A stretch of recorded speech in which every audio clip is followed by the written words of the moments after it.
Welcome to the Arena Decklists podcast. I'm Jerry Thompson, joined by notable TFT streamer Brian Gottlieb. And this week, we're going to talk about modern deck lists, which is generally what we do when we don't have anything else to talk about. It is the default nothing is happening show, but it's good because we don't do it all the time. We get to check in on these lists. I enjoy doing these shows. I like covering the wide range of decks that the Magic Online Deck Dump presents to us, and it's still big. There's still a lot of people playing Modern on Magic Online, and it's good to see. That's where the format basically lives at this point. It's where all the innovation is coming from. So I think this is an extremely useful way to spend otherwise a down week in Magic news. It's certainly more useful than us just coming on and talking about nonsense again, which is what we tried last week. And nobody yelled at me. Nobody seemed outraged by the fact that we didn't really talk about a lot of Magic. How about you? You get any angry people yelling at you? No, I mean, maybe. I have a lot of people muted. So yeah, true. It's entirely possible. But it generally seems like people go to you with those things instead of me for some reason. Is that because I'm more of a pushover? Am I more welcoming? Why do you think I field all of this feedback? I would say maybe more approachable. Okay. And try and spin it in a positive aspect, but I don't know, mysteries. Okay. I'll also note, person asked to remain anonymous. There was an extremely, extremely generous response to our plea at the end of the show last week, where we mentioned you could help out your local pet shelters. Someone really went above and beyond. And like I said, request to remain anonymous. I just want to say I really appreciate it. That's all. Yeah, same.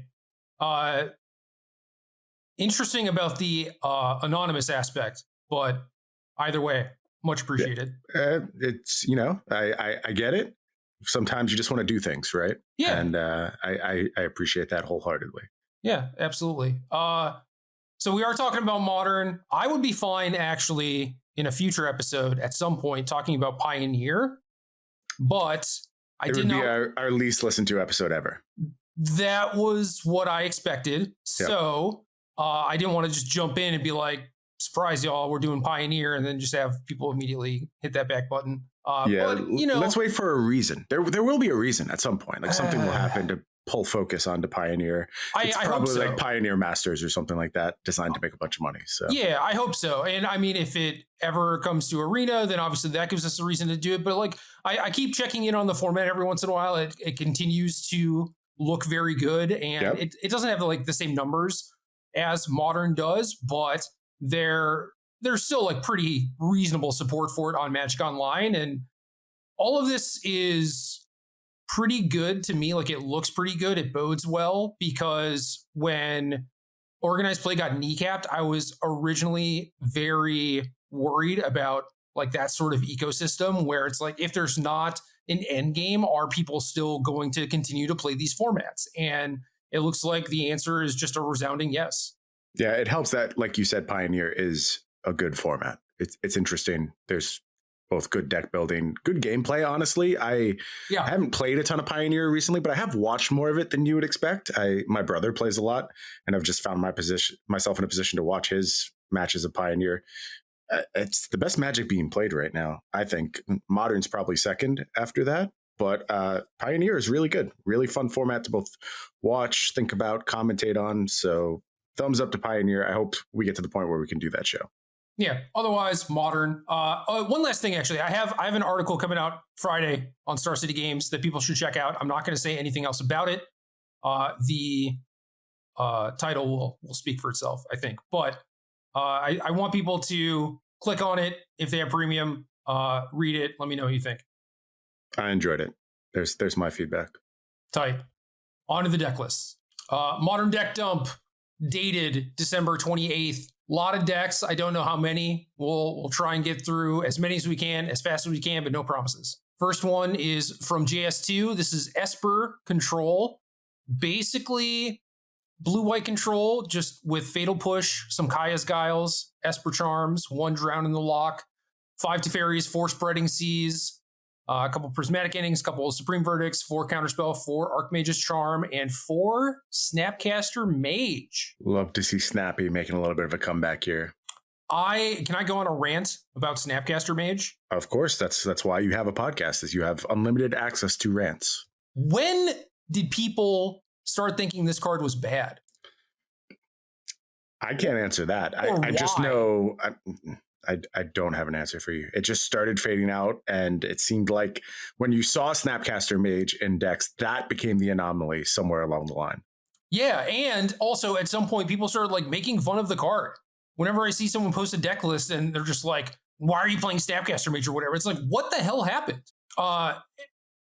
It's not like things dramatically changed. Like there's so many, blue mid-range decks like Dragon's Rage Channeler, Ragavan type of things. That was how you used to beat the mirror. And that was like basically the basis for me building the Grixis deck that I did, was that like you would have Snapcaster on top of Expressive Iteration and Luris, and you got Kolaghan's Man to loop those things. You had spot removal to kill Murktide Region. It's like you just absolutely dominate those mirror matches because of the Snapcaster Mage engine. And just at some point, people decided that it was unplayable, and it's completely wrong. Like the card is still excellent. Agree entirely. And, you don't even have those type of synergies you're talking about here in these Esper setups. And it's fine. You just don't have to. And beyond that, I think like the flexibility of your cards is so big right now. Like that is one of the key tenets of Modern coming back to a format which is more interactive, less two ships passing in the night, is that cards are very, very flexible. So you already have this suite of effects that can do so many things: Prismatic Ending, Archmage's Charm, Drown in the Loch, Kaya's Guile. These are just very versatile cards. And then you mix in Snapcaster Mage, which is all those cards. It just sounds beautiful. It sounds like you have answers to whatever is going to be presented to you. And that's what every control mage really wants. And I just think those setups are there right now in the Modern format. Yeah, I do too. Force Spreading Seas is it's basically like where you start now if you're playing a blue mid-range or control deck. And there's still a reasonable amount of Urza Sagas out there. There's fear of like the occasional Tron land or whatever, but also people's mana bases just in general are fairly greedy. Not that there's anything they can necessarily do about that. It's just like the nature of the most powerful cards having colored mana symbols in their casting cost, Yes. So I like Spreading Seas a lot. Playing Snapcaster alongside cheap interaction instead of Solitude kind of makes a lot of sense to me. I think that you do get additional points once you're in black for things like Kaya's Guile and you have all that utility in your spells like you mentioned. But like the blue-white control decks trying to jam 4 Solitudes when they didn't really have a lot of ways to abuse it or card advantage to make up for the loss of it, it didn't make a ton of sense to me. Like it usually played out fine because you use it to protect a Planeswalker, but when you have to just like Solitude a Ragavan on turn 1, I mean, that's the first step to you losing the match pretty much. Yeah, there's certainly formats where I could see the context would push you towards the Solitude setup. I agree that this just seems more well-rounded and less all in, I would say. One of the things, I wrote an article this week about just like wrapping up 2021 in Magic, and I mentioned the Elemental Incarnations as my favorite cards of the year, just because of the effect they had on Modern, how they did so with like on their face, making us be like, oh shit, free cards, and then just being completely fine and actually beneficial to the format. I think they're the most exciting, well-designed cards. And one of the really key things about it is that they do 2 things really well. The first is that they present these answers, but they do it at a high cost of cards. And like that recognizes the fact that Magic is a really, really good game when played resource light. And if you're going to give this type of flexibility, you certainly can't do it with unlimited resources. But on the backside, in order to preserve their validity as a creature, they do have this kind of 2-for-1-ish nature that we've come to expect out of any creature that costs more than 1, maybe just 1 mana at this point, honestly, especially when you talk about the Modern format. And even in that case, it fails when you're looking at like Ragavan, when you're just getting so much out of your 1 mana play. So right. I think there's just such smartly designed cards, and I appreciate them for what they are, but they're not always going to be the right fit. And here, I like this more well-rounded suite a little bit more. On to the next one, Lawrencer 12 with Old School Jund. No Luris here, no Urza Saga. is playing Ragavan, Dothy Voidwalker, but is scaling all the way up to Bloodbraid Elf, has 3 copies of Grist, the Hunger Tide, and then basically just the usual suspects. Yeah, what do you think about Grist as just a fair Magic card? I've really liked it in the Yawgmoth deck. I think it was a big get for that deck. Here, though, I'm not as sure about it. I think trying an experimental like copy or 2 is probably fine, but it's weird when you play the Grist and basically the only option you have is just making the token because you don't have something to sacrifice immediately. And Jund is not well known for it having like sacrificial bodies around. So it seems like a little bit too slow, and I don't know, it's a 3-mana threat. It's hard to deal with. It's another way to kill Murktide Regent and whatnot. So I get its inclusion. I think 3 is a little heavy though. Okay.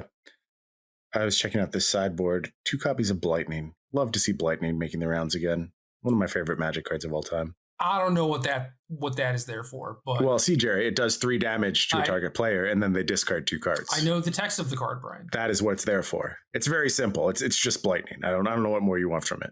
Okay. Next deck, Volkswagen, blue, Living End.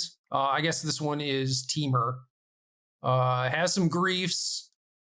One Sunken Ruins. Okay, to cast the griefs and then suspend the Living Ends. This deck is fine. This version is not anything spectacular or spicy. I do think that this deck is pretty underrated generally. Agreed. But at this point, nothing super wild. No, nothing new. It's certainly established itself. I think this is a deck that, as the card pool gets larger and larger, this deck just gets better and better. And there's going to be a lot of times where this is the correct choice now. I could see that argument going either way, because as the card pool gets larger, there are more pieces of incidental hate, and there are decks that are faster, possibly more disruptive. And then this deck is still stuck at like, I have to do this 3-mana thing that puts 2 spells on the stack. Here's the argument against the incidental hate, is that there's so much of it at this point. You have access to that. It's not like there's going to be, oh, now a deck has graveyard hate. Every deck has graveyard hate, should it want it. But does this get new tools? Does this find new ways to interact while still preserving mana counts sufficient to enable the cascading into Living End all the time? I think the answer is always going to be yes. I mean, look how many of these cards are new, between Waker of the Waves, even things like Striped River Winder, which isn't, it's pretty replaceable, but fresh card, Grief, of course, all of these things, very recent prints, and it seems like just set up to continue to find new threats, different ways to interact with opponents. Yeah, Grief is obviously a huge pickup, but that's the type of thing that I wouldn't expect to come along very often. And there are a lot of sideboard cards, Foundation Breaker, Endurance, Subtlety, Force of Vigor is kind of new. Yeah, that do that. But like, so much of the deck is already locked in that you don't really have a whole lot of versatility. Fair to enough. improve. Fair enough. You have to hit your cycling thresholds for sure. Yeah. So it's like, oh, Waker of the Waves, wow. And it's like, well, that just means that your Living End is almost certainly going to win the game, which it usually did before anyway. Maybe now it's a little bit more of a lock, but still. Yeah. Yeah, the interaction is way more interesting to me. Like, can you find ways to deal with things early in the game without having to get below 3 mana is always going to be the question, and it continues to find new ways to do that. Right. No, that's true too. Okay. Next up, Dr. Queller, obviously playing spirits. This is Yeah, Azorius, Aether Vial, a pile of spirits. There's like, I don't know, some new ones. Shacklegeist is new-ish, but same old, same old. Nothing to add. Spirits are fine-ish. Fanatic with Merfolk. This is always interesting because some of the Merfolk decks get like really out there. Like if you've ever seen any of M. Hayashi's stuff, like the Merfolk community just seems to be very willing to experiment with how you should build what is basically a tribal creature deck, and this one is kind of like back to basics. Aether Vial, Spreading Seas, some Force Negations, 1 Gut Shot, 2 Vapor Snake. I think Gut Shot is awesome. And yeah, 20 lands, a bunch of Merfolk. Longtime lover of Gut Shot in the modern format. How about these Thieving Skydivers? Is that something that Merfolk plays pretty stock at this point? This is the first time I've seen it, but I haven't been paying a ton of attention to the modern deck list. I'm still like watching people stream modern, but I haven't been diving really deep into the nitty gritty stuff. So I don't know. This is the first time I'm seeing it. I actually didn't know that this card was a Merfolk because it flies. So yeah, I did only because I played this in standard for a little while. I don't remember what problem I was trying to solve with it, but it was very good at whatever I was trying to do. Maybe it was just like a witch's oven thing where I take their hammer, man. Yeah, taking hammer seems awesome. There's also there's a lot of cheap artifacts around presently, and it seems like this card is going to find a lot of targets quite often. And I don't know. I don't think it's like a game changer, but it does seem like a solid add to me. I wouldn't sleep on flying either. Yeah. Yeah, obviously this deck is all about evasion. Generally, it's like you need all of your things to be evasive. So having one random thing with flying isn't that big of a deal, but it's still not bad. Yeah. Next up, STN with Grixis Death Shadow, a couple of copies of Dress Down. Have you been watching any of the modern streamers? No, but I know that all of them are very high in this deck right now. Yeah, I don't know about all, but so like there's a trophy race thing going on, right? Mm-hmm. And it's like Aspiring Spike, Misplaced Ginger, Demonic Tutors. All of them are like streaming on Twitch. I know that Ginger was playing this deck for a long time, and a lot of the other streamers, not like, Spike does his own thing, right? Like this is basically like a deck that's Spike made, like Shadow with main deck Dress Down. But once it became popular, he kind of just like bounced off it to other stuff. Yep. So I know that there are a lot of modern players who think that this deck is very good, but like I think Ginger's the only one that's really playing it a ton. Okay, Ginger actually switched to Hammer too, I believe. Yeah, I know that too, but yep. I think the vast majority of his trophies were with this. That sounds correct to me.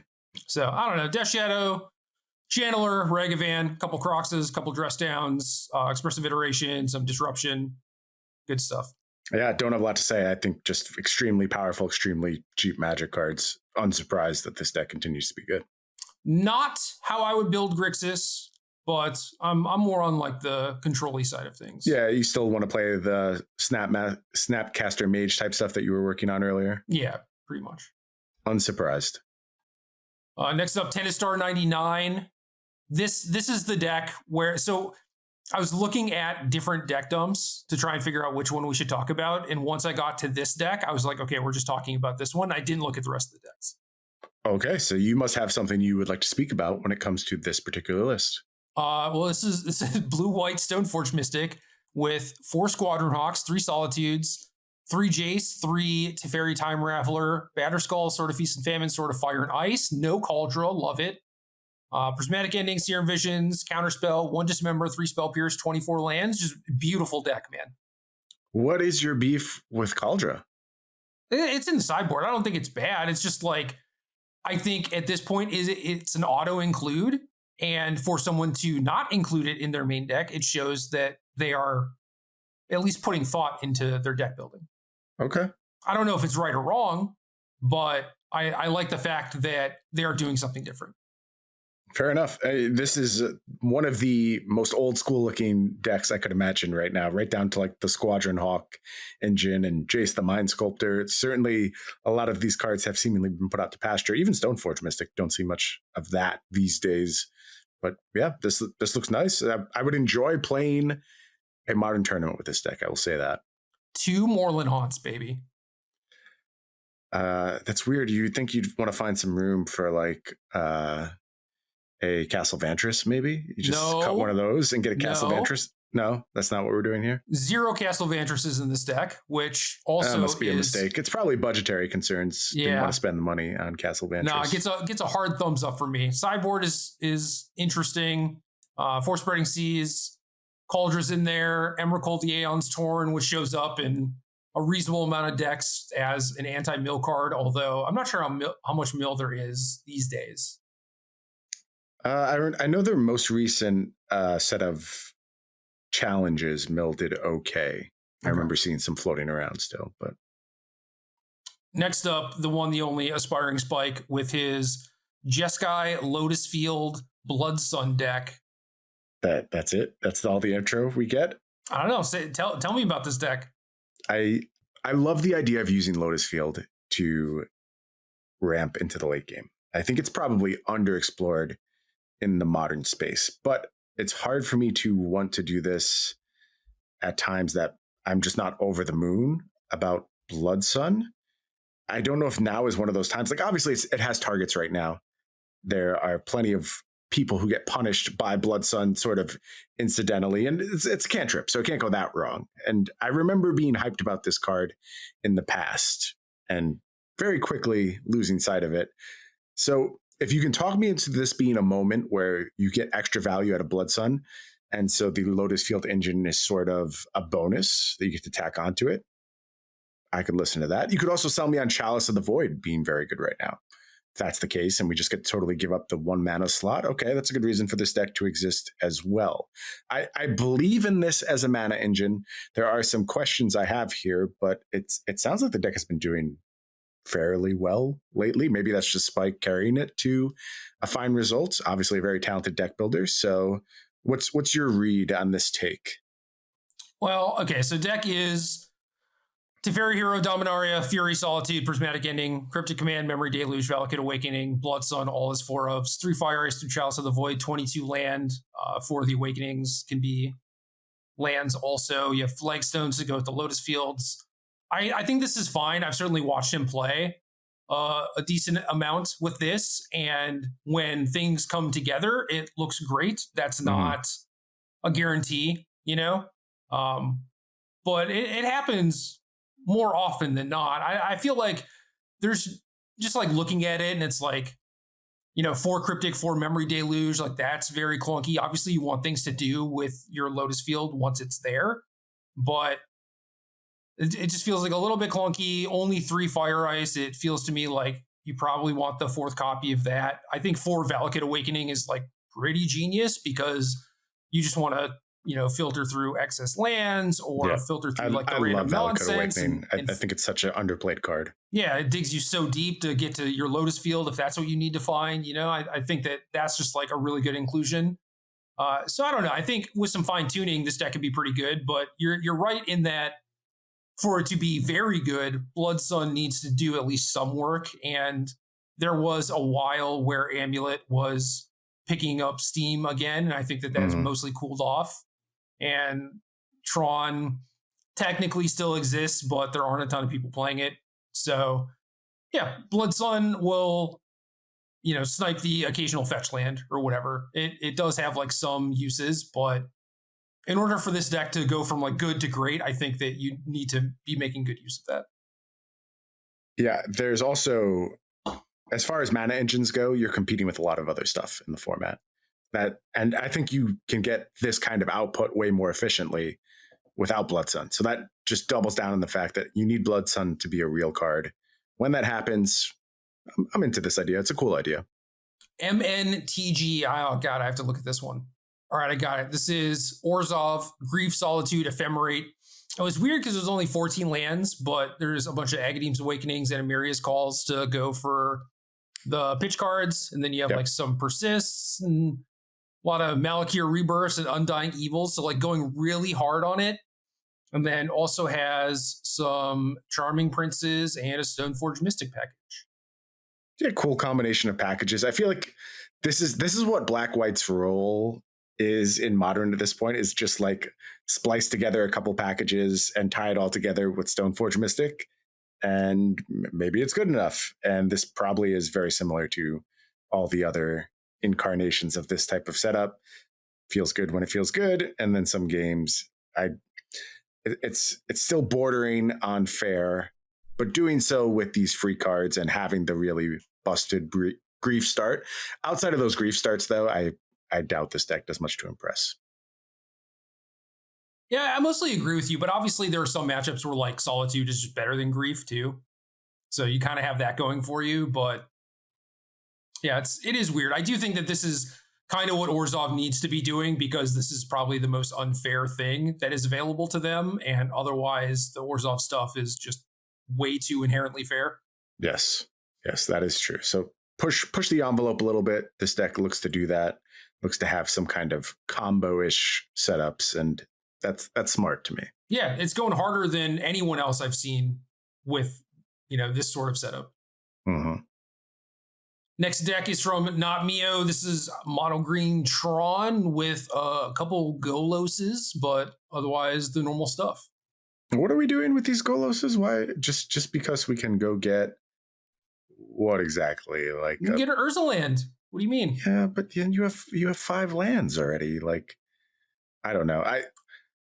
Maybe I'm old school in my Tron approach, but I look to do one thing when I play Tron. I mulligan a bunch, I put together 3 Tron lands, and I play Karn Liberated. And if that's not good enough, I wasn't going to win anyway, so who cares? Yeah, I mostly agree with you. I feel like Golos is just kind of cowardly. You're like admitting defeat.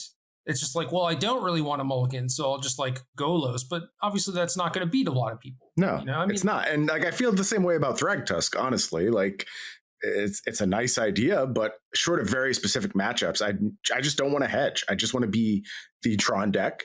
If the Tron deck is not good, I will not play the Tron deck. I'll do something else. Yeah, I think Golos is good if there are a bunch of like spreading seas and whatnot, and maybe this is the only deck that you have access to, or you think that barring the spreading seas matchup, you're good against everyone else, and the spreading seas decks allow you to play long enough that Golos is good enough and it fixes all your problems or whatever.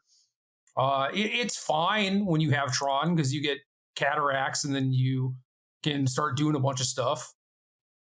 But yeah, I don't think that that's better than just like playing a Planeswalker or a big Ballista or whatever. Right. Yep. Maybe this is my approach to Modern too often, where I'm just like, decks have a time. And rather than try and squeeze the deck into a time where it doesn't fit, I'd just move on to a different deck. And that's always been my way of approaching Modern. Yeah. And I think that's the best way to do it, assuming you have access to plenty of things, right? Very true. Yep. Next deck is from Pan Saren. Mono white. Not kind of Taxes-y. I was going to say kind of, but this is very Taxes-y. Leonin Arbiter. I've not seen a lot of this. I got some welcoming vampires in there. Love to see it. Only 1 Esper Sentinel? Question mark. That's kind of strange. But yeah, Stoneforge Mystic. What's up? A little strange.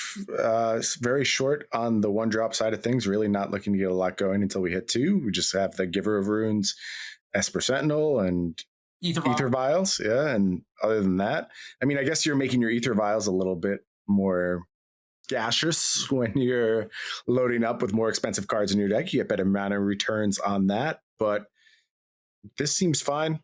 As fine as it's ever been. Welcoming Vampire is actually a cool ad. I didn't really think of that in this context when we first talked about that card. So good find there. Yeah, I like it. Feel like the deck could use a little bit of an engine, and this is probably about as good as you're going to get. Plays well with your Ether Vials, right? It triggers on both turns, possibly. So you play a 2-power creature on your opponent's turn, you get a payoff. Yep. Can't hate on that. Broke it. Next deck is from Shozer. A little affinity deck. Pretty normal stuff. Some Thoughtcast, some Galvanic Blast, some Sojourner's Companions and Thought Monitors, Master of Ethereum, Cranial Plating, Urza Saga. This deck deserves Mox Opal. Mox Opal should still be part of the Modern format, and you can't convince me otherwise. This deck should be able to play it, but no other deck. Only this deck. If you're willing to play Frogmite, you get a Mox Opal. That's the rule. Yeah, I think that's fine. I like that kind of conditional if-then for deck building rules and bannings. It's a good way to restore some balance to the force. It's balanced. It's not easy to understand, but unlike the rest of the Modern card pool legality, which is very clear. And you can play Gandalf, but you can't play Rix. Those are the rules presently. Yeah, you got me format, there. Right? You got me there. I got nothing. Next deck is from Alakai. Another Lotus Field deck. This one is Underworld Breach combo with some Dreams Grips. And, ooh, dude, only 1 Twiddle. You hate to see that, Mr. Beta Twiddle holder. That's a tough one to say. It is. I also have Alpha Twiddles as well. Oh. I'm loaded up on Twiddles presently. So let's think about this deck. Let's try and figure out a way to get the 2nd, 3rd, and 4th copy of Twiddles all in the mix, because us Twiddle holders are just begging for that deck to come back. So 2 Wish Claw Talisman, 2 Wish, 1 Lotus Field in the sideboard to wish for. I can't. I know that there are a lot of people working on this deck. I can't tell if this is like a very cleanly tuned, busted final form, or if it's still a work in progress. It's so strange that Underworld Breach has remained safely in the modern format for as long as it has, right? Like if you were to think a card would be just straight up busted, this has got to be it, and it hasn't happened yet. Yeah, it might. I mean, there are certainly enough engines. Like there's the Emery stuff. There's a bunch of different builds of them. It's possible it only just takes some time. Maybe. I am betting, going to put the over under. Well, it's so weird because how much Magic will actually be played where people are paying close enough attention to push the Underworld Breach side of things. I'm going to say in the next 2.5 years, Underworld Breach gets banned or Society crumbles. I'm not sure which one is going to happen. One of those two things is going to happen, though. Well, that's bad news. I got some good news for you, though. There's a Twiddle in the sideboard. So this deck at least plays 2 copies of Twiddle. Up to 2 Twiddles. Everything's coming my way. All right, hold on. I'm gonna look this up. Has beta Twiddle moved at all? The alpha ones are the ones that were doing really well for a while. Man, beta Twiddle's only $32. Yeah, the alpha ones were cracking 100 for a while. Alpha's 98. Yeah, kind of. Yeah, they've just been stable, man. I'm sorry. Well, maybe someday. I don't remember what I paid for them. I hope I didn't spend $400 on Twiddles. If I did, I got to reevaluate my life, man, because that's not a good. It's not a good expenditure. I feel like even you would not have made that purchase. Doesn't seem like it, right? It doesn't seem like it. Like maybe $30 a Twiddle, I could see being talked into that, but $100. All right, this next screen name, what do you think it is? I've two. Andres Biazzi. Yeah, but it could also be Andre Sam Biazzi. Oh, okay. I read it as Andres Biazzi first. That's what we're going with. I think that makes more sense. I love this deck. Mono red, Obosh, Blood Moon, Seal of Fire, Pyrite Spellbomb, Light Up the Stage, Lightning Bolt, Unholy Heat. All those are 4 ofs. 4 Ragavan, 4 Dragons, Rage Channeler, 2 Fury, 3 Season Pyromancer, 3 Chandra, Dressed to Kill.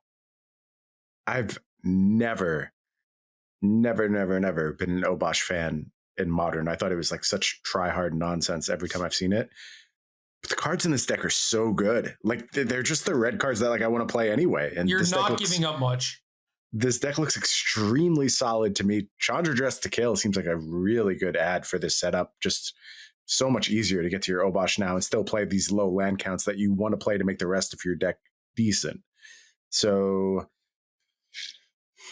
man, I don't know that I want to say I'm a fan of this Obosh deck. I don't know if I want to go that far, but there's something interesting going on here. And I think maybe they've turned the corner to actually justify playing these Obosh decks. Brian Gottlieb, big Obosh fan. Maybe that's just where we're headed. Your favorite companion.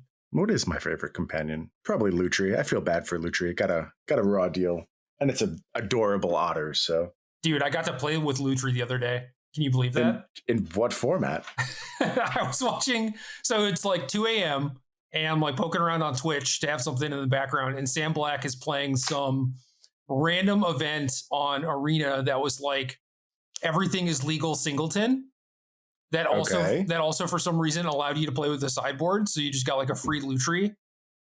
And he was playing a Tainted Pact, Thassa's Oracle, Golos deck, and then I was like, well, I want to play like Teamer Golos. So I logged on to Arena, built this Teamer Golos deck that got to play Lutri for free, and I played a few matches to get like my 2 rares and my random cosmetic. And do you have regrets? Was it all you hoped it would be? I mean, I got to cross Lutri off the bucket list, which is cool. It's like extenuating circumstances, of course. There was a moment where the Tainted Pact decks did play Lutri, right? Like I think it was before they figured out the actual optimal way to do it, but I remember it being part of the deck. Yeah, I saw some. Yeah. So that's fine. I only played when you played like 2 Tainted Pacts, so same. But it was fun, dude. I like the Golos decks. I like the feel of them. Plus they're busted, and I enjoy smurfing. And you know, you've been smurfing, so I know you understand. So yeah, it's nice to take some of the pressure off, relax, and just get some W's. Yeah, it's good times. So regrets, I don't know. I had fun, but obviously the things that got added to my Arena account are just useless. So whatever. Yes, I understand that. What do you think about the sideboard here? A lot of like weird hammerish cards, I would say. Like they go pretty hard on in terms of their impact on the game. Blossoming Calm, Relic of Progenitus, just Ensnaring Bridge. Certainly you're limited because of the Oboches, but these seem like some real hammers out of the sideboard. Yeah, I like it. Blossoming Calm may be the best card against burn. Prismatic Ending is a pretty normal splash in decks like this, and they play 1 planes to get around their Blood Moons. I'm not sure like how good Prismatic Ending is because you can only do it for 2 in this deck. Mm-hmm. Well, I guess you have Regavan. So I don't know. Maybe you could live the dream, but I don't know. I think this is pretty normal and probably what you would expect. It's like you start with an Obosh, probably the endings. You want some graveyard hate, depending, and then you have the burn card in Blossoming Calm, and Ensnaring Bridge is like maybe for hammer, even though it's not the perfect answer because they can attack with Ornithopter and flash in a thing, but mostly shuts them down. Very cool setup. I owe this deck a league. I'll say that. It has intrigued me. Hell yeah. Dude, Chandra's good. I love Chandra. Where was I playing it recently? Oh, in my Dragons list in right. Alchemy. Yeah. Very good. Yeah, very good card. Dude, better with 1-drops, let me tell you. Believe that. Oh, wait, hold on a sec. Is this interaction busted? Oh, God. Chandra, Light Up the Stage is busted. Okay, what are we doing here? Because you +1, you deal them a damage, and then you use the mana to business. Yeah. Okay, not bad. I mean, I was expecting a little bit more when you said busted. I was like, is there a combo I'm missing? But, but yes, all these things work together. What do you mean it's busted? That's clearly busted. I guess so. Call Andrew Brown, let him know it's busted. All right. Next up, Purple Gambit, DRC, Ragavan, Dathi Voidwalker, Turok, some other black and red cards, Urza Saga, and a Lurrus Companion. I like this deck on paper. I cannot comment how good it is, but every time I see it, I'm like, this is the type of thing that I would happily register in a Modern tournament, go like 5-3, head home at the end of the day, and have a really good time doing so. Yep. I'm pretty sure I would play this instead of Jund. I could see that. Seems a little cleaner. You're not giving up anything. Like what do you lose? Yeah, but like, I don't know. I'm a Ren hater. I always have been in the Modern context. So. Yeah, Ren is awkward with Urza Saga. I don't think that like Ren Urza Saga is a combo. It's just like the slowest, most unwieldy thing of all time. So yeah, I'm pretty into this setup. I could happily play this deck. I think Torach is an awesome card too. I wish I saw more of it. I don't know. I'm on the fence about that one. It's like so hit or miss. Obviously, it's very good against Azorius Control. Yeah, and I certainly like having access to it for there, but it's just like the body by itself is usually not that impressive. If you get to kick it, it's pretty awesome. It's just the normal him to Turok problems. If you've ever played like the Sultai setups in Legacy, where it's like sometimes this card is busted, sometimes it does nothing. I just think it scales so well throughout. Like again, modal play in Modern is very big right now, and this has the Colligan's command, right? So it's very unlikely you need to Torach more than once. But as games go long and you're obviously trying to play a resource focused game, you need some very special tools to do that in the context of Modern. And it's cool that Torach lets you get that without really warping your deck in a very strange way, I would say. Yeah. D-Storm 44, 0 lands, 4 Charbelcher, 4 Balustrade Spy, 4 Undercity Informer, a bunch of DFCs. It is interesting that they took the like oops all spells thing and then just also played the Charbelchers, but I think that that's reasonable. Makes sense to me. Seems like a very easy add. I mean, I'm going to ask you 2 questions about this deck. 1, how good do you believe these setups are? 2, do you think they should exist? Like, is this something that should be present in Modern, or is it one of those things that regardless of how good this setup is, you sort of don't want it to be part of the format? It's way more reasonable without Spirit Guide. If Spirit Guide were still legal, I would not be a fan of this stuff. And if this stuff ever does take over, then we just see like a huge uptick in Cleansing Wildfire type of things. So I think that there are like good enough answers for this sort of thing. And it seems reasonably fair. It's like in line with what the rest of the format is doing. I think that there are metagames where this sort of thing can show up and clean up pretty well, but there are definitely answers, and this isn't unreasonably fast like it was before. Right. In retrospect, how wild is it how long Simian Spirit Guide lasted in the modern format? Like, how did that, out of all the focus that this format got, especially in terms of bannings, how did Simian Spirit Guide make it so long? Just a clearly broken card on its face that we let hang around for, I would say it got a decade of play. I don't know if it got quite a decade, but certainly close to it. It's just the greatest thief in the multiverse, man. Can't catch him. It really feels like it, yeah. But he's gone now. It's fine until MH3 and Elvish Spirit Guide gets a reprint or whatever. Or we get the new Blue Spirit Guide, which I'm very excited for. That would be fun. Yeah. Ivan Guile, Jeskai, Flagstones, Cleansing Wildfire, Control. So Counterspell, Lightning Bolts, Cleansing Wildfire, Expressive Iteration, Prismatic Ending, Solitude, Teferi Time Raveler, did I say that? Those are all 4 ofs. 3 Supreme Verdict, 2 Snapcaster, 1 Teferi Hero of Dominaria, 1 Jace, 25 land. This is fine. Yeah, it sort of goes back to the Blood Sun principle for me. Like, if Cleansing Wildfire is a card I really want in my main deck, then this is an exciting version of Control, and you get to play it for free. I think modern players should think more about this when it comes to deck selection. Like, which of these weirdo engines do I just get all this splash value from? And that should dictate a lot of your deck choice when it comes to, if you're just a Control player, you're saying, which Control list do I play? Figure out where you get that free splash value. And I think that points you in the right direction a lot of the time.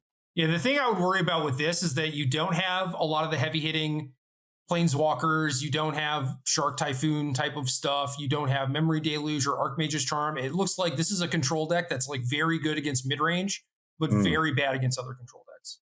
I buy that. Not a lot of threats here. Yep.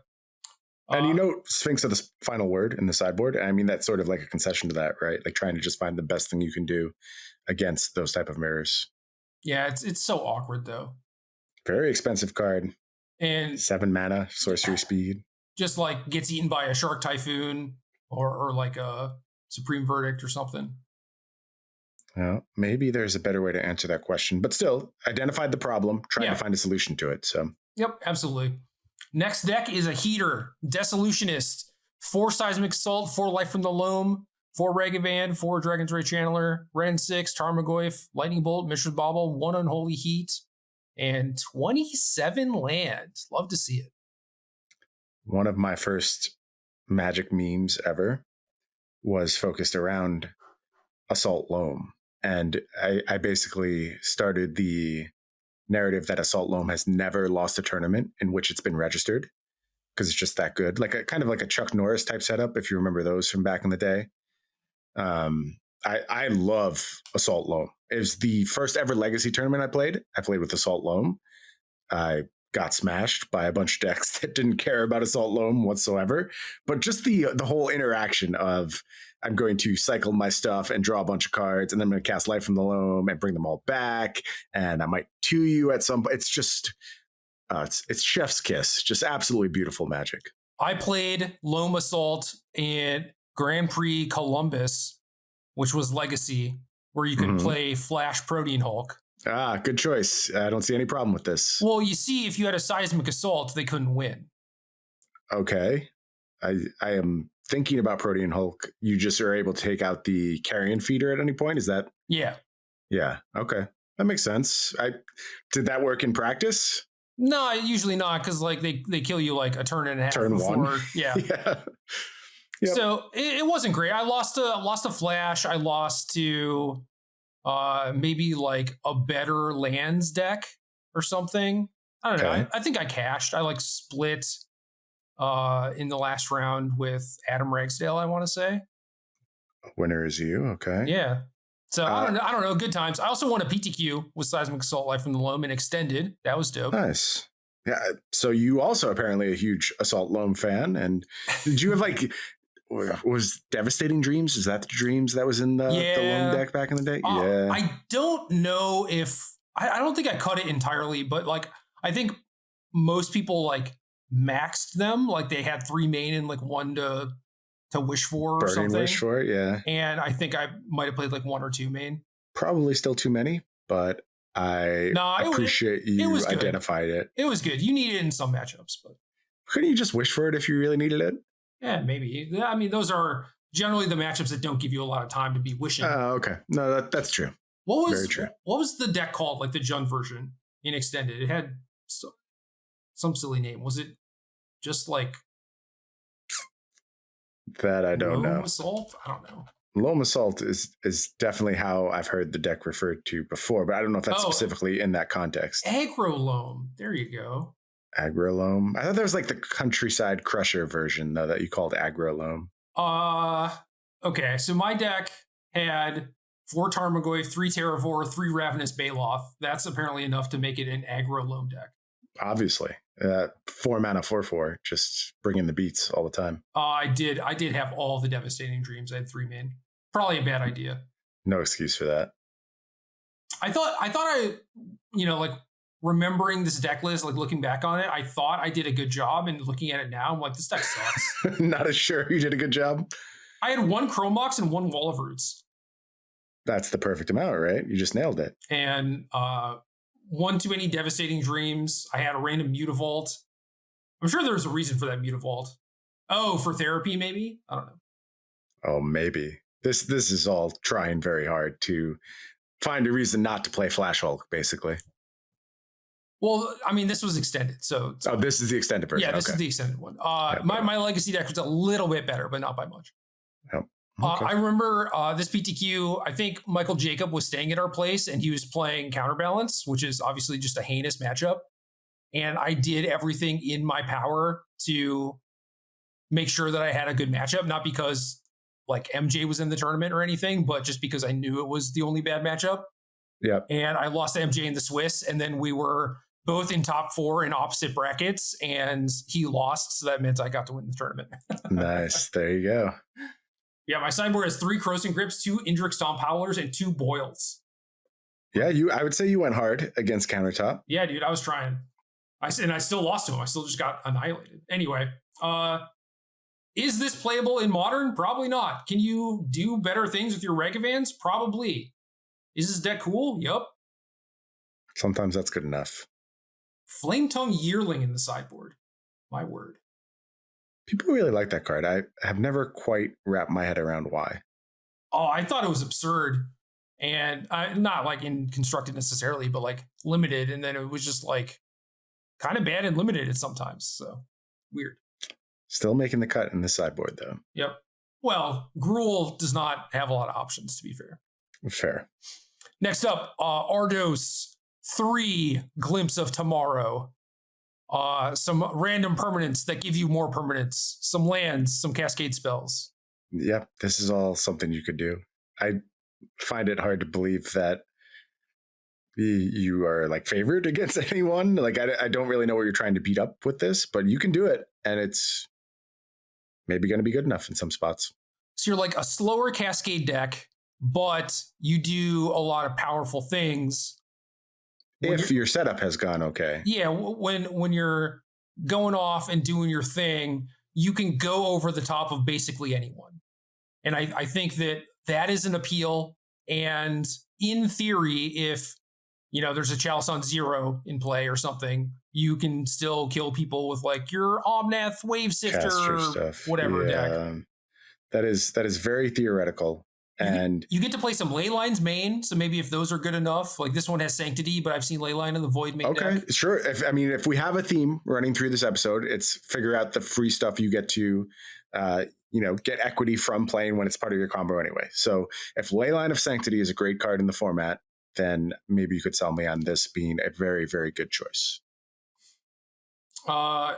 Next deck is from Tuganaxos, Mono Red, Urza Saga, 4 copies of Reckless Impulse, Dragon's Rage Channeler, Regavan, Seasoned Pyromancer, Light Up the Stage, Lightning Bolt, Unholy Heat, Mishra's Bauble, Soul Guide Lantern, Seal of Fire, 11 card sideboard. Sure. Very cool to see Reckless Impulse get some play, but I am a Obosh gamer now, so that's all I need for my mono red deck. Yeah, I can't play Mishra's Bauble, sorry. Yeah, so I'm out on this one. Yeah, and you can't play Reckless Impulse, I guess.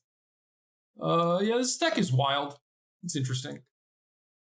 It's just funny because like you're working so hard to get these pretty limited draw 2 effects, and you could just like play blue and have most of the same stuff and get it very easily. So I don't see a lot of appeal in this particular take on mono red. At least Obosh is like a good reason to do that stuff, right? Theoretically, extra card in hand is worth a lot. Next deck is from Sodek, playing the old faithful standby Dredge, 4 mana Confluence, 4 City of Brass, 4 Gemstone Mine. Nice fair mana base. Perfect mana base. Love it. Because he is working with Otherworldly Gaze and Thrilling Discovery. And you got to be able to cast that stuff, you know? And it's tough. It is tough. I think you have to go that far to be able to do this stuff reliably, but you're not fizzling anymore, right? Your deck just always does its thing. It's just a question of, is the thing good enough? Sometimes it will be. And if anyone can make it good enough, it's Sodek. I love this setup. I'm sure it's hyper consistent at doing what it wants to do. You just need that to be good. Yeah, I like that they're finally away from the lone Conflagrate stuff. Like this list has 1 Conflagrate as a finisher, but the loam setup stuff always made it seem like the deck was so much slower than it needed to be, and maybe it did just need like this 1-drop boost that Gaze gives you in order to make you fast enough to play a deck like this. I can buy that, absolutely. Next deck is from Whoops. Yorian Reanimator. This looks like Esper. What's the red? Wandering Mind. Right. I see this a lot. Like this is not the first time I've seen Wandering Mind inserted in this type of deck. Is this actually good? Like it's got so few hits, like so few, and I'm sure it whiffs, and I'm sure that's acceptable. Like you're just writing that off. It's occasionally going to whiff, and it's still bad luck, right? Like you have 22 hits. It looks like 28 hits, 26 hits. 26, yeah. So it probably hits the vast majority of the time. Occasionally whiffs is my guess. But when it does hit, is it even all that good? Like, have you even advanced your game plan all that much? And is it worth splashing for? Now, granted, there are some wear tears in the sideboard for additional red cards, but yeah, I don't know. Seems sketchy to me. Also find it a little sketchy, and a 60 card package where you're trying to do like a very specific thing, like an 80 card package. When Yorian decks are good, it's because just like all their cards are generically good. You have a game plan where it's like, I'll figure it out as we go on. I'm not trying to just achieve one thing over and over. So often in those scenarios, I'm very skeptical of these gotta play Yorian lists. Next deck, Magic player and some numbers. Wilderness Reclamation, 1 Hullbreaker Horror, some Ren and 6s, some Teferi Time Ravelers, so we got a lot of colors. Lightning Bolt, Dead Gone, Counterspell, Archmage's Charm, Memory Deluge, some Teferis, or some Snapcaster Mages, 1 Jace, 24 land. I don't know. Memory Deluge is a big pickup for Wilderness Reclamation, I think, but the deck still kind of falls in the same place it always has. And I don't know. I'm happy to see a Hullbreaker Horror in Modern. There should probably be more than I presently see, I think. But nothing really to add about this archetype. Still solidly tier 3.5, we'll say this sits in. Hullbreaker Horror seems better than Sphinx of the Final Word for that above deck list, by the way. I would agree with that.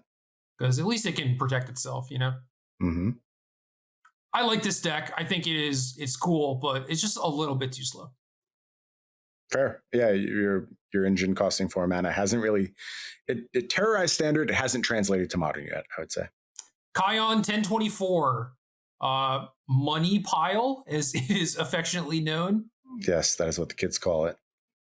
3 Eladamri's Calls and an Emrakul, the Promised End main deck. Other than that, pretty normal business for this archetype.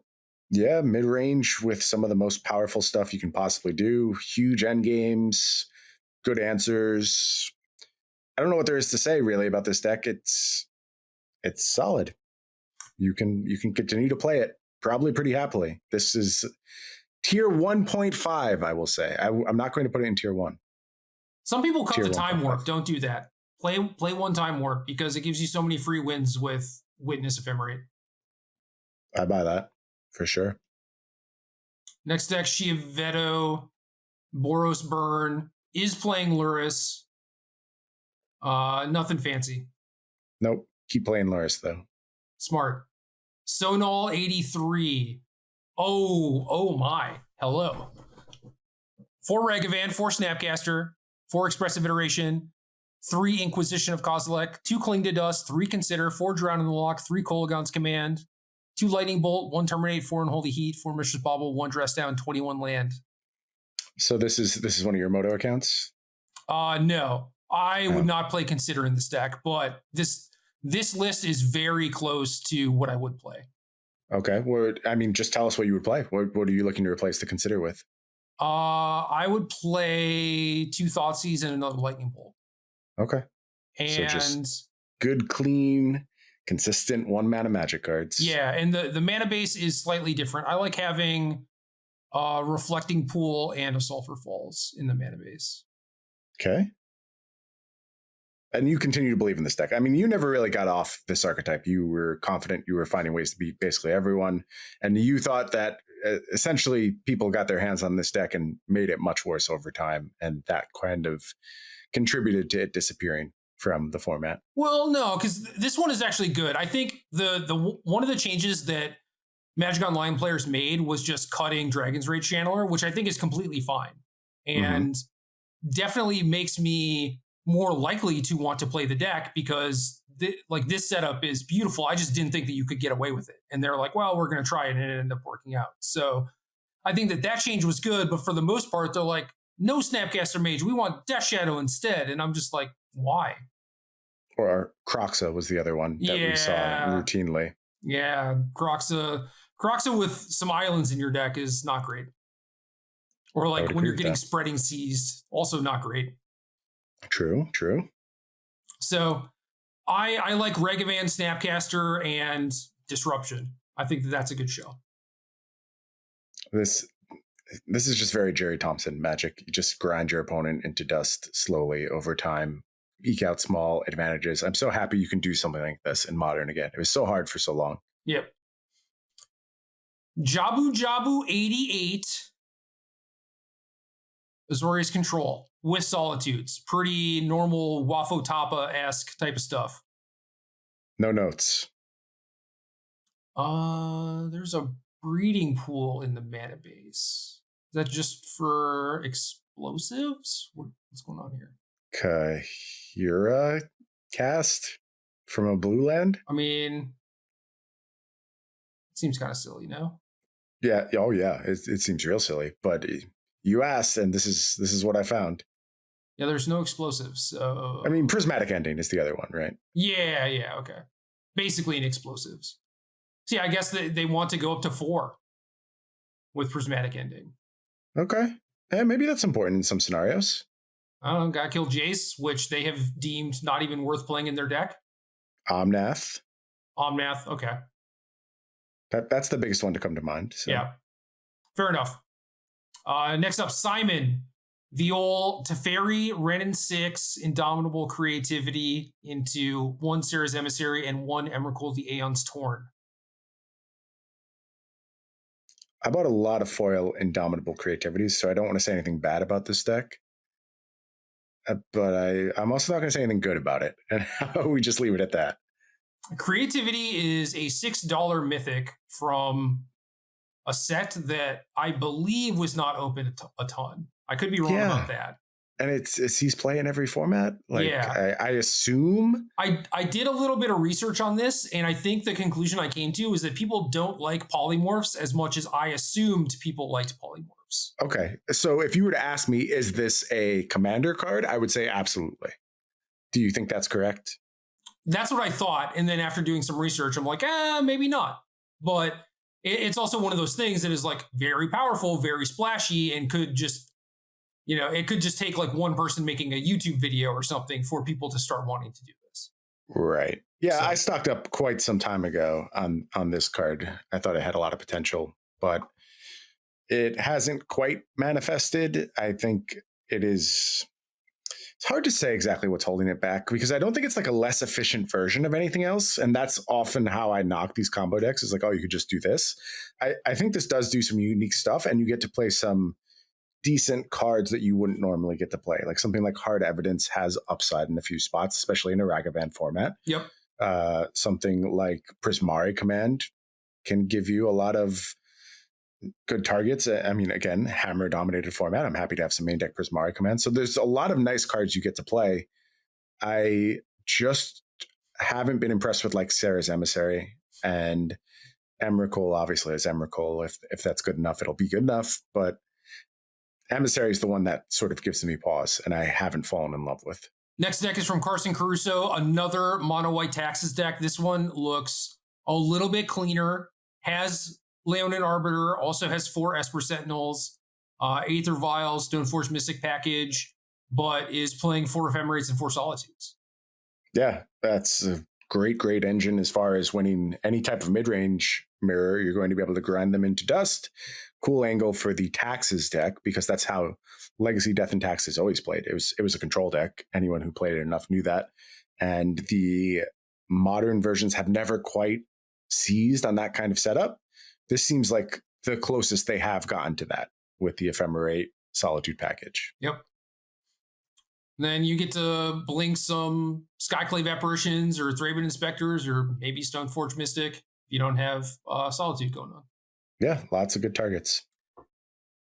KIWGIL01. Rhinos. I think we've trashed this deck every time we've done one of these deck dumps, and our trashing. I'll trash it again if you want me to. No, it seems to be working. Like I don't see as much of this deck anymore. So good. Keep listening. It's not because they listened to us. It's because they eventually figured out what we figured out. Because they ran out of tickets and they weren't able to enter the queues anymore. They're like, oh no, I can't make any more Rhinos because I don't have 100 play points. Right. Yeah. Well, whatever gets you there, I'm fine with it. Curryvore, Yorian Companion, Azorius colors, a lot of creatures, 4 Teferi Time Raveler, 4 Spreading Seas, 4 Prismatic Ending, 2 Supreme Verdict, 33 creatures, including 4 Phantasmal Image, 4 Ranger Captain of Eos, 4 Sun Titan. Yeah, big Sun Titan. Wall of Omens, a couple of Cavernous Souls in the mana base. This is the type of thing where I'm like, there's no way that this is good, but I love it. Yeah, I love to see it. Mm-hmm. Yeah, let's get that Sun Titan Phantasmal Image combo working again. One of my favorite setups of all time.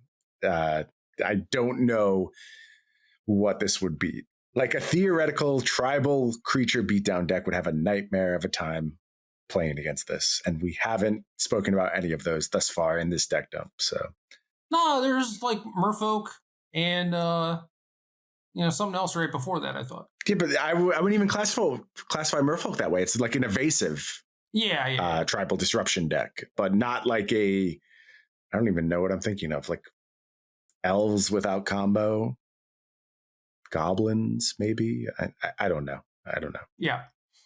I am curious as to how this stacks up against Money Pile, because obviously this does have a lot of, like late game applications with Sun Titans and Restoration Angels and stuff like that. I wonder who like actually wins that fight. Because if this deck is good against Money Pile, then maybe it is good.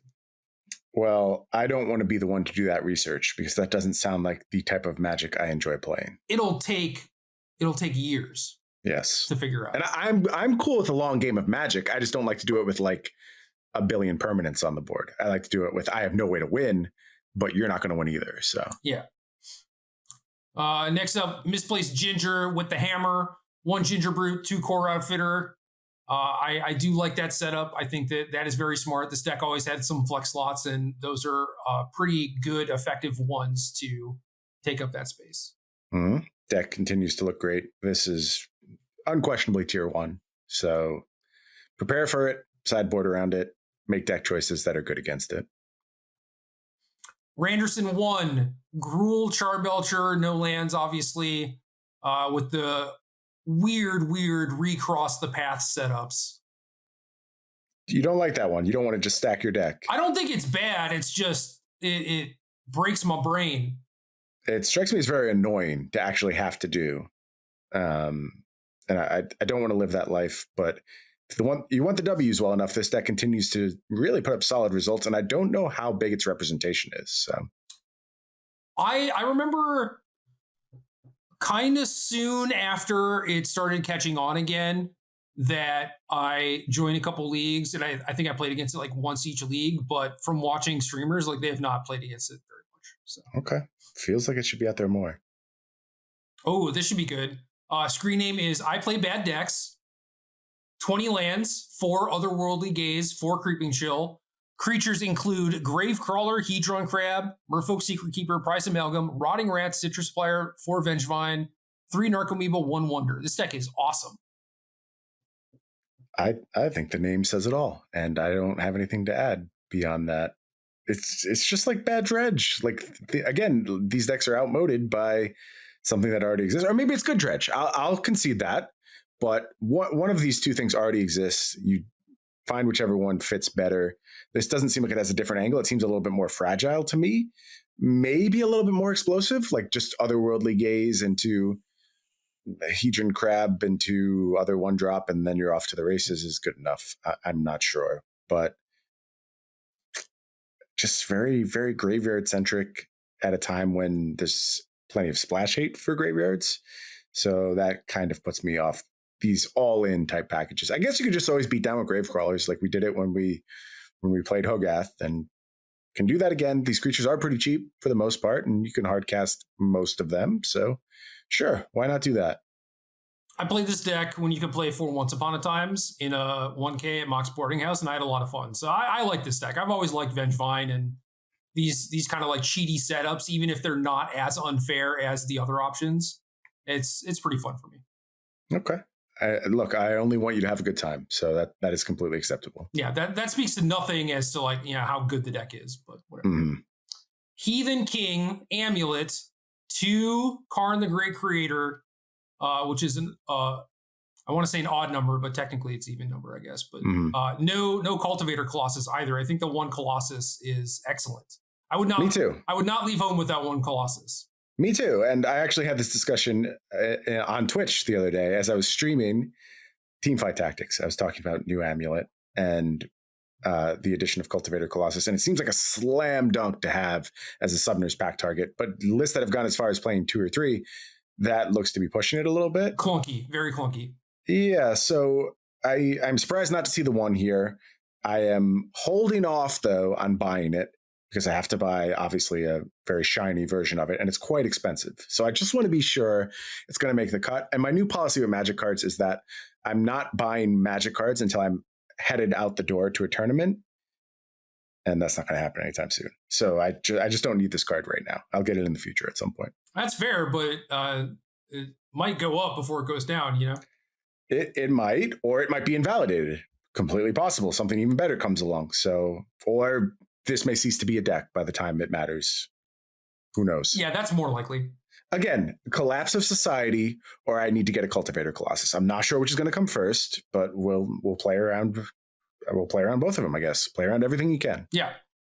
The Real Squire has achieved a 5-0 with a Mistvale Plains, a bunch of Martyr of Sands, a Yorian Companion, and 3 copies of Abiding Grace, which is a card that if you know what it does, congratulations. Nobody does. If you Nobody don't, does. I'm not going to read it. So too bad. That's what we're doing now. We're just taunting people with cards that they can't possibly know. I don't want to encourage people to register Martyr of Sands. So like, I'm not going to read it. This card is built for Martyr of Sands, though. Like that's, yes. Yeah. Which is cruel. It really is. Like, you shouldn't be doing this to humans. Yeah. I agree. Yeah, don't do it. I don't know. No martyrs. Real Squire is just swimming in treasure chests now. So he's got all the cookies. Snapcaster Mage. Ooh. Eldrazi Tron. Hello. Yeah, this is still a deck that exists, and you can register. Enjoy yourself. I enjoy playing Eldrazi Tron, actually. I don't know why. There's some sick part of me that actually likes playing the matches. I think they are often interesting. I cannot point to a single event I've won with Eldrazi Tron, but I've registered it a few times and had a pretty good time doing so. Yeah, I like it. I'm not going to dwell on that too much because you always, keep telling me it's a bad deck. So it's bad. It's bad, but I like it. Love aliens. Some Furies, Ragavans, Seasoned Pyromancers, Lightning Bolt, Spikefield Hazard, Shatterskull Smashing, a light Urza Saga package, some Tarmogoyfs, some Ren and Sixes, and some Chandra Torch of Defiances. So like all the decks are just merging. Yeah, what is the draw to this? It's just like I have good cards and I can play them. Yeah, this is like just good mid-range if you don't want to like Blood Moon people and do that sort of Gruul setup. Yeah, I think the black side of the Jund peel-offs is way better. I would lean towards the Rakdos stuff. But if you really want to dust off those Tarmogoyfs, you could do this. The cards here are all individually good. I don't have any huge problem with them. But again, it's hard for me to pick out a really favorable matchup with this. All right, so the deck has 4 Urza Sagas, right? Yeah. And it sideboards 3 Blood Moons. But it also sideboards 3 Blast Zones. So they probably make that swap when they bring in the Blood Moons. Sure, smart. That's just good deck building right there. It's just like, well, maybe just like don't. No, it's good deck building. All right. Quilton. Ooh, this is interesting. Oh, man. Okay, so Asmo food, right? Yeah. You got your Asmos, your Gilded Geeses, Ovalchase Daredevil, Street Wraith. Totally normal. Finale of Devastation, Underworld Cookbook. 2 Trail of Crumbs. Okay. Also has 4 Oath of Nissa, 3 Collective Brutality, 4 Goryo's Vengeance, 1 Emrakul, 3 Obsidian Ghost Council. All right, well, that's where you lost me right there. Things went off the rails very quickly towards the end. Obsidian. Huh. So there's been a few Goryo's Vengeance, Obsidian, mid-range, maybe? Is a way to define it? Yeah. Again, I don't know who it's good against. Maybe, again, the money pile stuff that's trying to play like a very mid-rangey game, and you just get to slow grind them out. You just solitude that thing. Yeah. Okay. Well, you gain life against burn, and it's a big body. That's true. I don't know that I would warp my whole deck to do that, though, especially when I'm playing like food, where I already have some ways to gain life should I need to. It's a cool idea. I mean, the more modern we play, the more it's like, well, let's jam these 2 decks together and see what happens. And right. I appreciate the research being done. Yeah. Oath of Nissa is interesting. It is. Has a lot of misses. There's only 39 hits.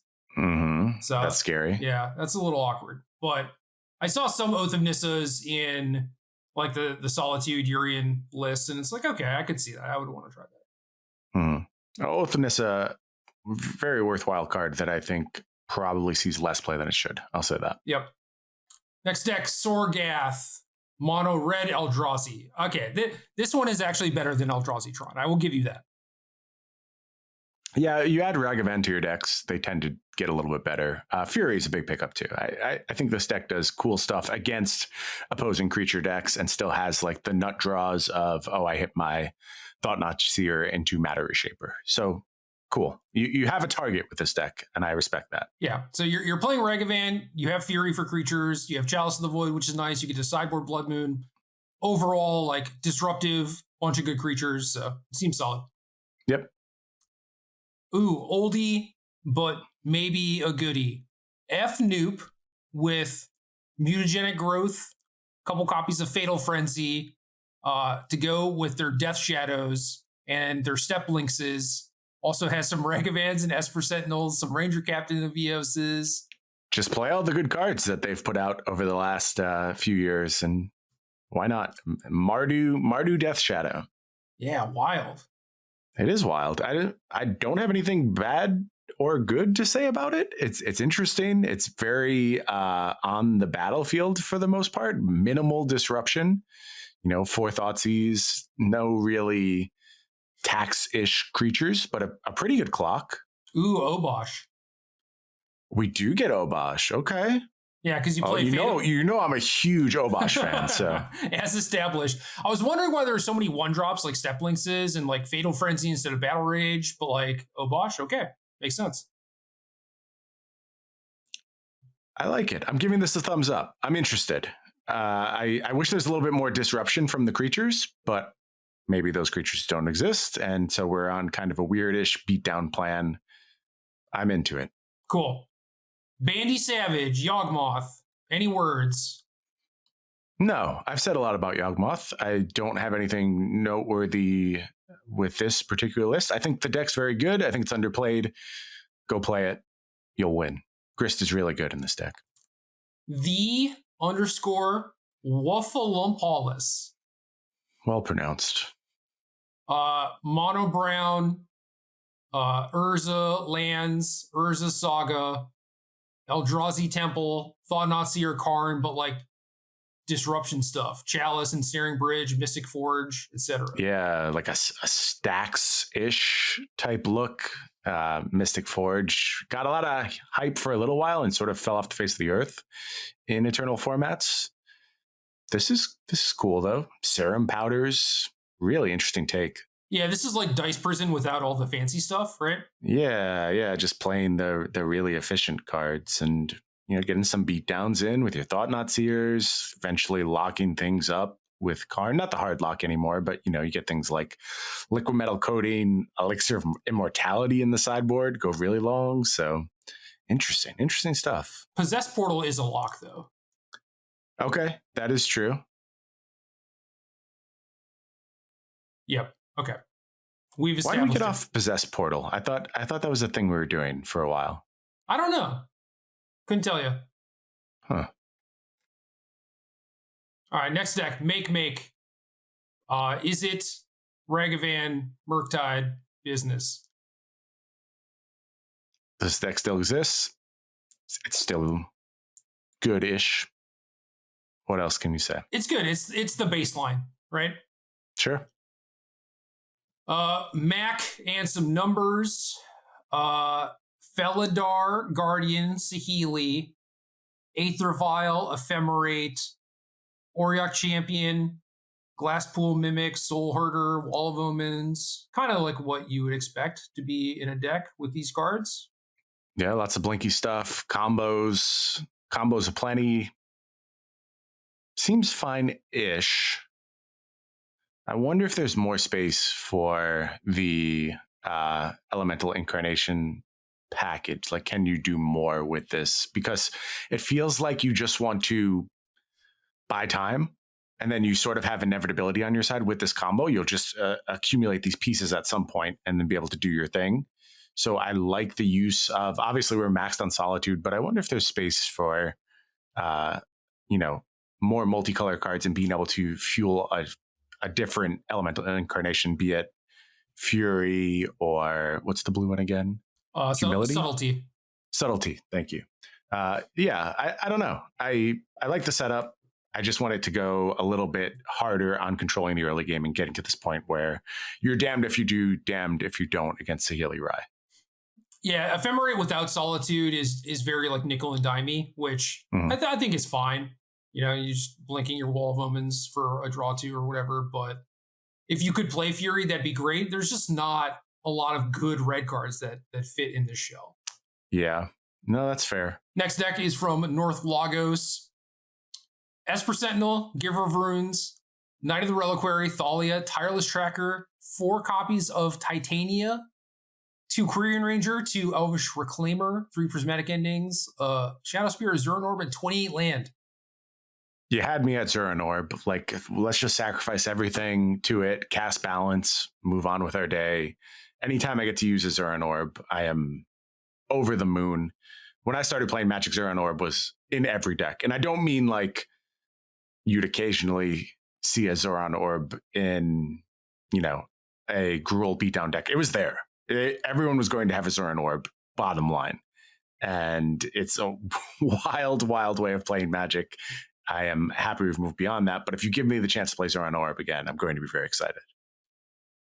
The Quirion Rangers are interesting because there's not any normal like mana producing thing. So you're like untapping your Knight of the Reliquary or maybe Giver of the Runes. Giver of Runes, yeah. Protecting your Titanium multiple times. Reclaimer could be good too, getting multiple uses out of that. Maybe. It's a lot of mana. Mana intensive, yeah. It's like, I love Quirion Ranger and I think it's really underplayed. And then this deck puts it in the deck, and I'm like, I never would have thought about like adding it to a shell like this. So interesting. Yeah, a little bit of a fairer look at that card. Yeah. Putt with some hardened scales, green, white. Nothing to add. Cool. People who play this deck just love this deck, and that's cool. Math, the deck. Yeah. Nitroglize. Also a Lotus Field Blood Sun deck, although this one going with Nicol Bolas Dragon God. No, come on. What are we doing here? Well, you see, you play Blood Sun, and then you play Lotus Field, and then you play Nicol Bolas. Oh, now I get it. This card is not good. It hasn't been good anywhere. And if you're going to go through all the effort to get your Lotus Field into play, I think you should find something better to do with your mana.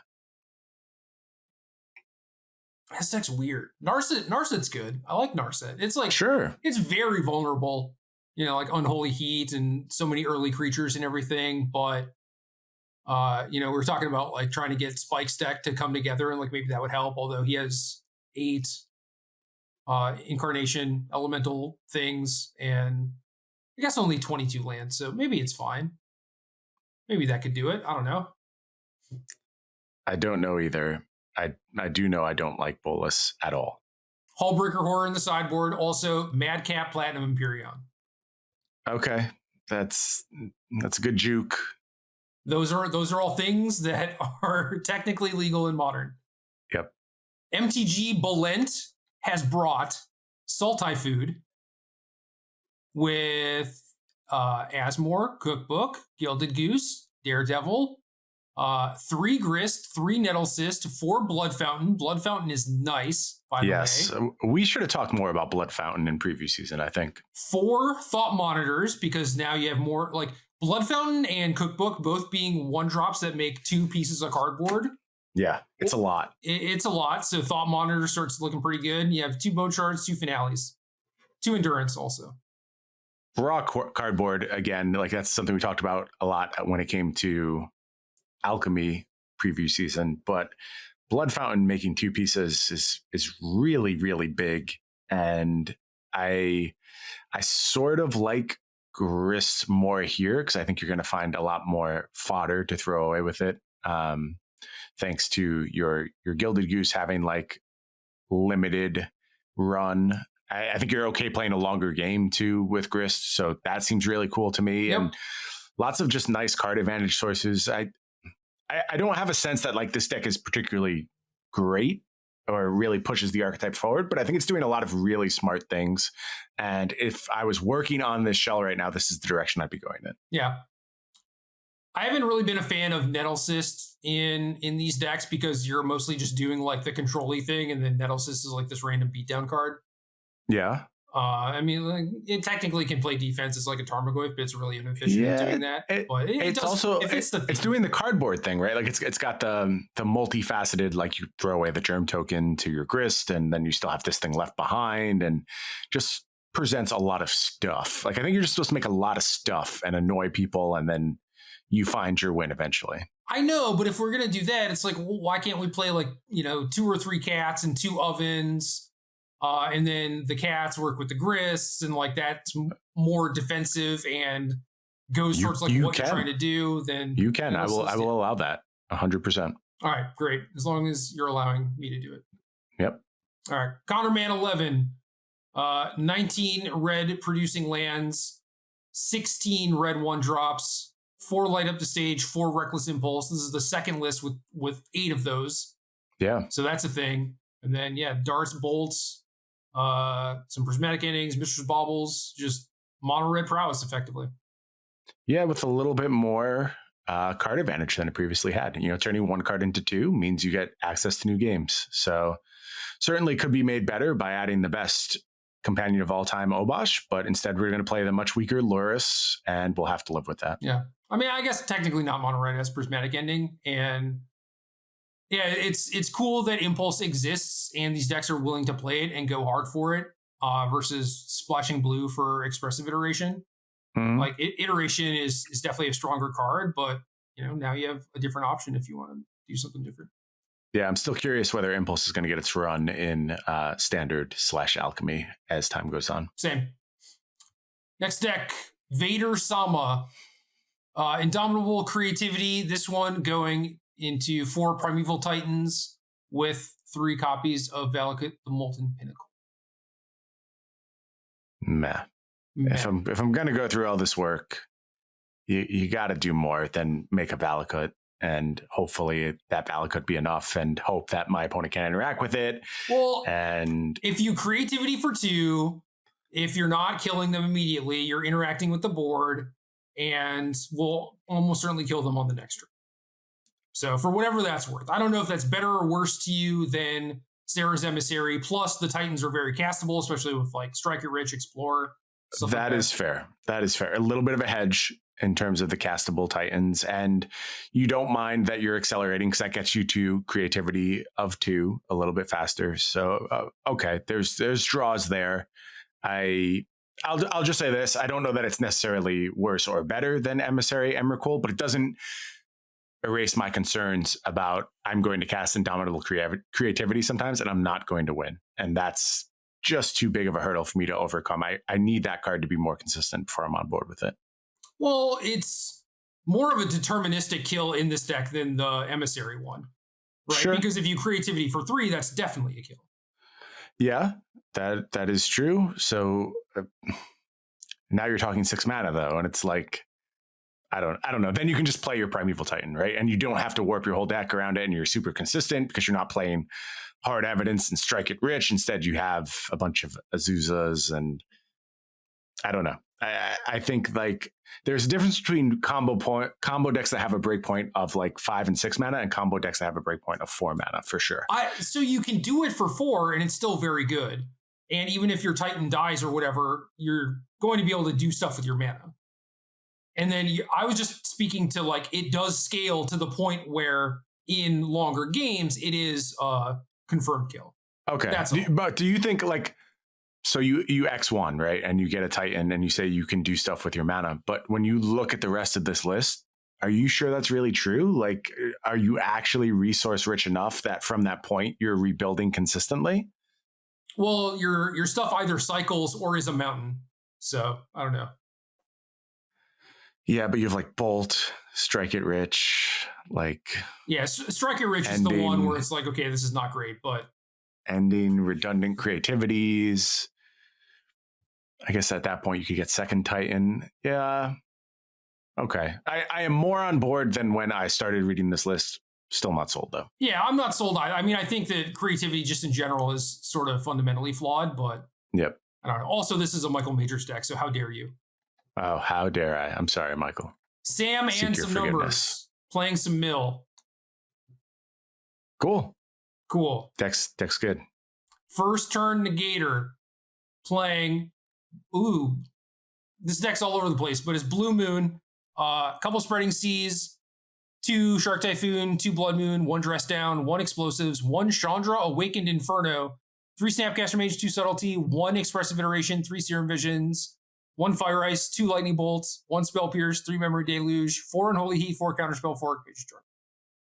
Yeah, if Blood Moon's good, I get where you're coming from. I'm not sure it's over the moon good right now, and this deck is, like you said, very split in its focus. But the combination of Counter Magic and Blood Moon totally fine to me. If you can find a good way to put it together, you're sort of doing it. Yeah. Snapcaster Mage, I like that. I'm in. Fisherman, Mono Red, Blood Moon, Obosh, but this one has 4 Hammer of Bogarden, which I just can't get behind. Whoa, that is I'm having flashbacks right now. I traded my Hammer of Bogarden in like 1997 over the internet. It was the first time I ever traded over the internet. You get ripped off. The way it works, they just took my card and then ghosted me. Yep. Yeah, I mean, like, it was a good introduction to the internet, really. Like, oh, this is how it's going to go on this platform. And I was just out of Hammer. And at the time, it was one of the worst things that's ever happened to me. So that tells you about the life I was living then.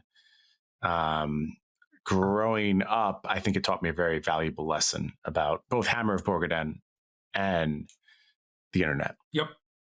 Right there with you. I remember Hammer of Bogarden being like a $15 card. Yes. And one of my most valuable cards for sure. Eventually going into a card shop and like seeing one and just being like floored that they had a copy. You know, it was like I just never seen one before.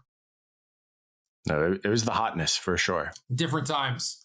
Very different. I didn't want to put it in any decks, you know, like Counterhammer appealed to me. I certainly didn't. I never did it. Like I knew of it, but I didn't have enough hammers, so there's no way I could do it. Yeah. Belfie, Living End, Teamer, Titanoth Rex. Big. Keyword big. Love it.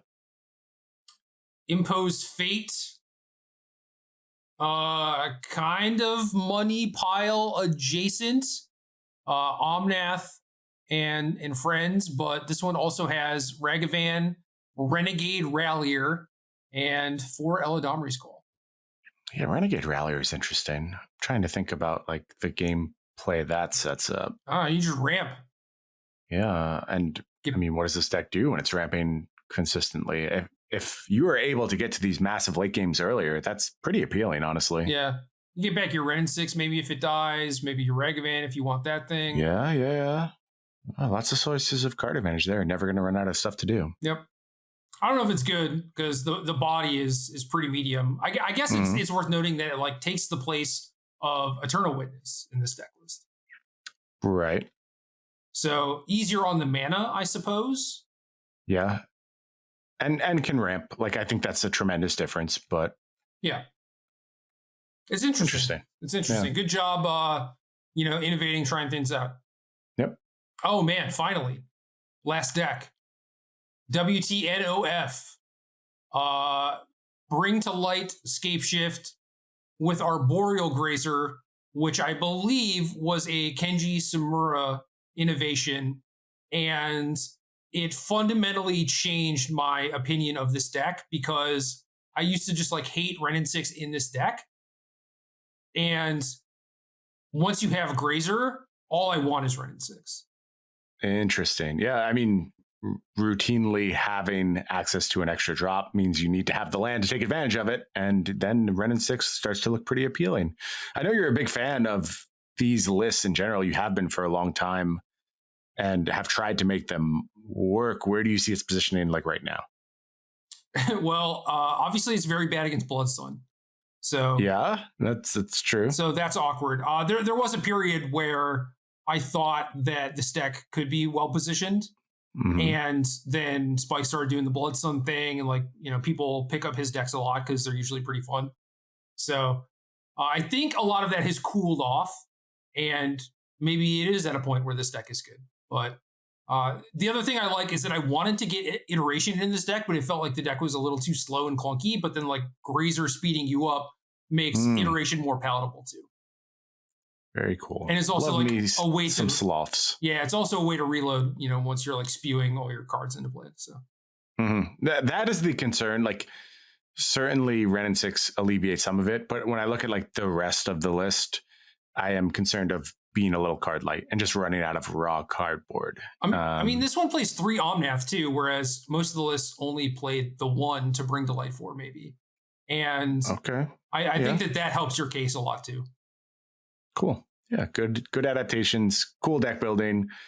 Modern as a whole remains in a very interesting place, I think. I love seeing the diversity in decks that succeed. I wish there was a little bit more I don't really know how to phrase it. Like there's some stuff over the Modern Horizons targets that like they really tried to get to work, and it's disappointing to see it not make the cut. Something like Goblins comes to mind immediately. Like I wish there was a Goblins deck out there seeing some play. Well, I mean, you probably could play Goblins if it wasn't for like Fury and Solitude Ephemerate and all that stuff. It's just like those things are so good at keeping creatures down unless they're specifically like Ragavan Channeler, like these 1-mana threats that are so good.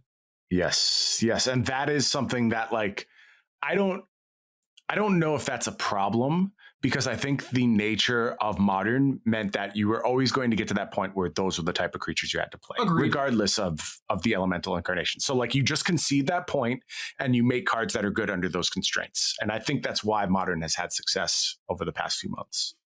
Yeah, I mean, you just now need to bring it back the other direction and make like 2-mana things that are worth playing, or things that are good against Solitude Fury, whatever.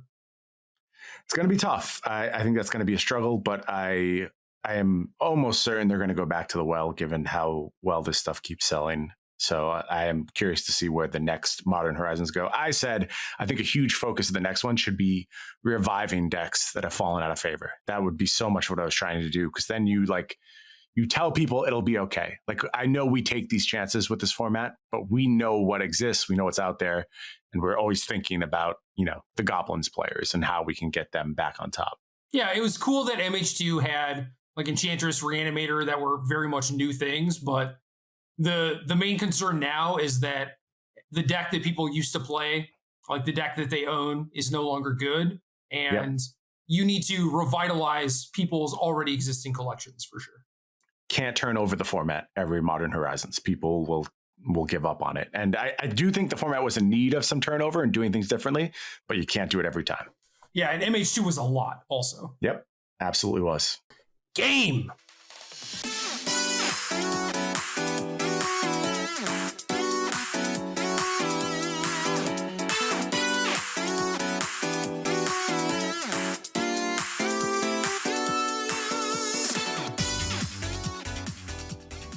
Good luck.